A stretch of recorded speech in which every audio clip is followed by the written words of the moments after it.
Right, so we are back with another movie review. This one for me was a little more highly anticipated than any of the movies that I've done so far this year. So today I went to catch a matinee of the movie Him, starring Marlon Wayans as well as Tyreek Withers. And just to give you a brief synopsis of what the movie is about, Cameron Cade is a rising quarterback who suffers a potentially career-ending injury after being attacked by an unhinged fan.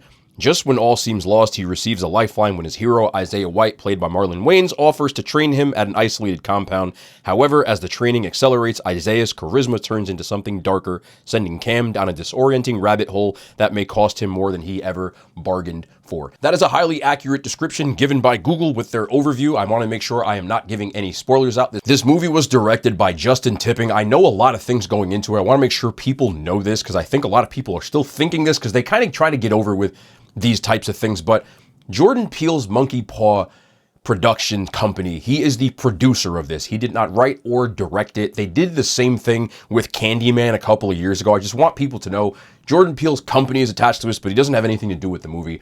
I think they tried to kind of get over on that with the one title thing, such as Him, Nope, or Get Out, but it doesn't have anything to do with that. Just want that to be said before I get into this. So what did I think of this movie? The overall arching thing, I feel like this is going to be very mixed with receptions, and I'm going to be honest with you, I am also very mixed on what I think of this movie. If you're unfamiliar with my format, I don't give any spoilers, but I'm going to give you a couple of pros, a couple of cons, and then a couple of things that I am mixed on. And this movie, I actually had to digest this one. I actually had to sit down and think about this. I was thinking about that the whole time I was doing cardio, and I don't really know still if I think this is a good movie or not. And I hope that it'll make more sense when I get to the end of this. There are a lot of things to be praised about this movie. There are also a lot of things that I think are really kind of underwhelming and a letdown. So I'm just going to get into this without any further ado. The first thing I want to talk about is the cinematography when I want to talk about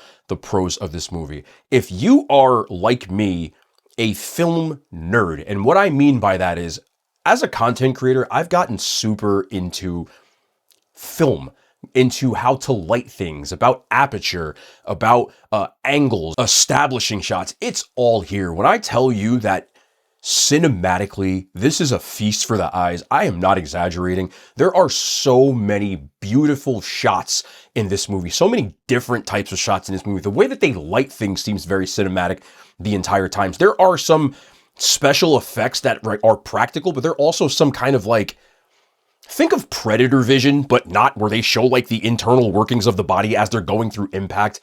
That just looks so good to me that as a person who's really into those things, I cannot praise enough. The other part of that is there's so many little things. And when I talk to you about aperture, I don't want to get too into like camera nerd things. I'm going to put my hand up to the screen when I show you this.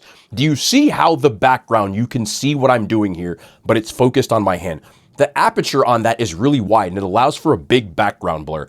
And there are so many times in the movie where there's a shot of something where it's like of my face, but there are things going on in the background that you have to almost go, what the hell is going on back there? And I think they're really important to what they're trying to do with the movie. The other part of that is the musical score slash sets. There seems to be so many different times in this movie where it almost feels like the movie is trying to hypnotize you. There's like little melodic different cadences, whether that has to be with people either talking or with clocks in the background or with phones ringing or text messages, that it almost feels like you're getting hypnotized throughout the film. And I think that was very intentional and well done. Like, I cannot say enough about the director and really how he knows his eye to put together a film. It looks and sounds amazing. That's all I kept thinking throughout the whole movie. And as a film nerd, as a person who's just gotten super into those types of things, really good. I cannot say that enough. The second thing, which I think a lot of people are going to be mixed on, but I kind of, as a former athlete, people don't know this, I don't really talk about this.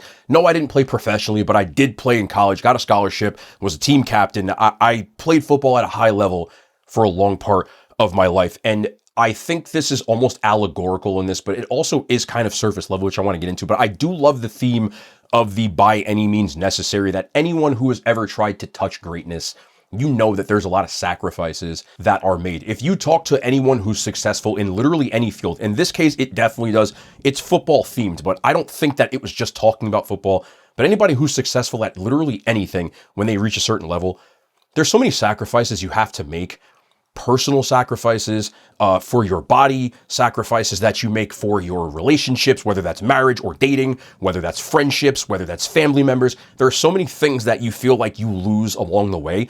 And a lot of times you tend to lose yourself. There's always a threshold where you become a different person.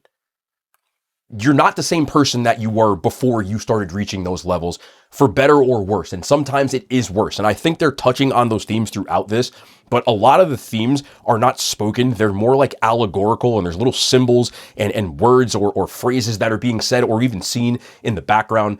And I think it delves into that. And it's one of those things that kind of made me think a little bit. I think a lot of people it's going to go over a lot of people's heads. But for me, I just kept looking at different things in the background and saying, like, they're trying to say something here, but I can't figure it out. Another pro I have here is the acting, and specifically I want to single out Marlon Wayans. I know a lot of people, it's becoming something that I think a lot of people are really kind of up on. I think Requiem for a Dream, for a lot of people, they praised his acting and his acting chops. He's a very good actor. And I feel like he hasn't gotten a chance to kind of stretch his legs figuratively in an acting sense, because he's such a great comedian that a lot of roles he doesn't. I would love to see him in more serious acting roles. He does such a great job at playing Isaiah. He's this like GOAT level quarterback. Think Tom Brady. They specifically gave him 8 championships to Tom Brady's 7, and I think that was specifically on purpose. But he does such a good job playing that role where you can always feel like something's kind of off on him, but also like this gray area that becomes, obviously, as the film goes on, it goes into much deeper of a rabbit hole. But I think he just does a really great job of that. He has some comedic senses in it, but it is definitely a little bit more of a serious role, and I think he played it well. But the supporting cast, as well as Tyreek Withers and even Julia Fox, she plays like this weird role in this movie, but it fits her. Like she really does like do a good job in it. And I have to say that the acting and the delivery is really good as well. Now, I know just by what you wrote on my pros that you're thinking, this dude is blazing this movie. He loves this movie. I'm going to be honest with you when I say this. It's not a good movie. It's weird that I just said all those great things, and now I'm going to get to the things that are the cons, but it's not really a good movie, but I enjoyed it. Like I said before, with all of these allegorical things, with all of the background things and signs and symbols and different things, there's so much going on, yet there's nothing going on at the same time. I know that seems very contradictory, but it seems to delve into these things visually. But when it comes to the actual plot, and when it comes to the dialogue, it is like as surface level as it gets. It's almost like I'm watching, and I've seen 2 or 3 people in passing, I've seen like short versions of reviews of this that keep comparing this to almost like a music video. And I definitely see where they're going with that, because when you watch a music video, you're listening to the song and you're watching a visual representation, but there's not actual lines, where you're leaving so much open for interpretation. And that's what it feels like. The other thing that I wrote here is that I feel like I'm watching a really long YouTube short, which is contradictory, but it doesn't give you details, but you're seeing so much that I'm almost having to interpret things that they don't tell me. So there's so much going on, yet there's none at the same time. The next thing I was talking about, I already touched on, is the plot. And it is like paper thin. There's nothing underlying with that. It doesn't get beneath the surface, especially through spoken word or plot, about delving really into the things that it tries to touch on, which are obviously how far are you willing to go for success, for being the GOAT, of being the best. How far? It doesn't really delve into those things at all. It just kind of touches on them. Just weird, because visually I felt like I saw stuff, but again, plot, paper thin. So with all of that being said, my final con, which is again just like almost like a amalgamation of what I just, it feels like it's trying too hard to be smart, and it's not going to land for a lot of people, and rightfully so, because when you watch a movie, you want a concise plot. Doesn't really have one, but it looks nice, and there's some themes there if you see them. But I don't know if anybody will. I kind of saw them. So let's get into the mix. The first one I have here, and this one drives me effing crazy when it comes to all adaptations. Again, former athlete, been in a billion locker rooms, talked to athletes from Pee-wees all the way up to, I have several friends that played in the NFL. I've been in NFL settings and locker rooms, and I've gotten to hang out. They're not like this. I don't know where they get this like 2K my player in dialogue, especially with the agents, where they're like, yo, big time, come in, the GOAT wants to meet you. Like, no one talks like that, and they do this in all of these movies, and it drives me crazy. This is my verbatim what I wrote in my notes. Corny athlete stereotype SHIT. Do they consult with actual athletes for these movies? It's always so overcooked. It sounds like 2K My Player scripts. It's not really like this cliche ass agent. That's exactly what I wrote. And it's what it feels like. You know how when you play 2K or Madden and you have that like player journey thing and you talk to that agent and he's like, yo, we got like Nike on the line. Like, can they please consult with somebody in the NFL or college or something? Because he's a prospective college athlete going into the pros. The NFL draft, I know it's not the NFL, but the draft doesn't work that way. It does not work that way. Next mix thing. Again, it doesn't take away from the plot of the movie. It just personally drives me nuts. This is something, again, that has nothing to do with the plot of the movie, but I don't know where they get this stupid product placement in, and I think I have PTSD from the Ice Cube phenomenon. That was the War of the Worlds, you know, take us out the world. The Amazon product placement, why? It's so not a point of the movie, but it's there. They never really talk about it and touch on it, but you'll know when you see it. I'm not giving away any plot points, but there's Amazon boxes for no particular reason other than them being there. And I'm just like, why aren't they there? Maybe I missed that part, but it does drive me nuts. Finally, this movie has really been selling itself as an elevated horror film, i.e. and Get Out, or recently like a Sinners, where there's like a lot of symbolism and stuff like that. The difference between those movies and this movie is Sinners, Get Out, a lot of movies on that elevated horror thing, they have a concise plot. And even though there's a ton of, especially with Get Out, a ton of underlying themes that you see where you got to watch the movie twice and maybe you missed that and maybe you didn't see the symbolism in that, it's in this movie. The other thing that those movies do is they pull off a concise plot that actually makes sense on a surface level, and this one doesn't do that. So I feel like it's just trying to be too cute, and it doesn't actually give you the sizzle with the steak, but it looks amazing, and I really wish that they would have come up with a better plot than this, because I think this movie could have been great. I was so entertained. But I was like, what the hell did I just watch? And with all of that being said, it pawns itself again as an elevated horror film, an athlete horror film. I don't really feel like this is a horror film. This is more like an American Horror Story, if you watch that, where there's like some weird freaky shit going on, but there's not necessarily like horror. Now there are there's some kills in it. There's a little bit of, but it's not a horror movie at all, in my opinion. I wouldn't even call it supernatural. If you watch American Horror Story, it's very similar to like one of those seasons where it's like, the hell am I watching? Some weird camera angles, some freaky stuff going on. But at the same time, like, did you make a point here?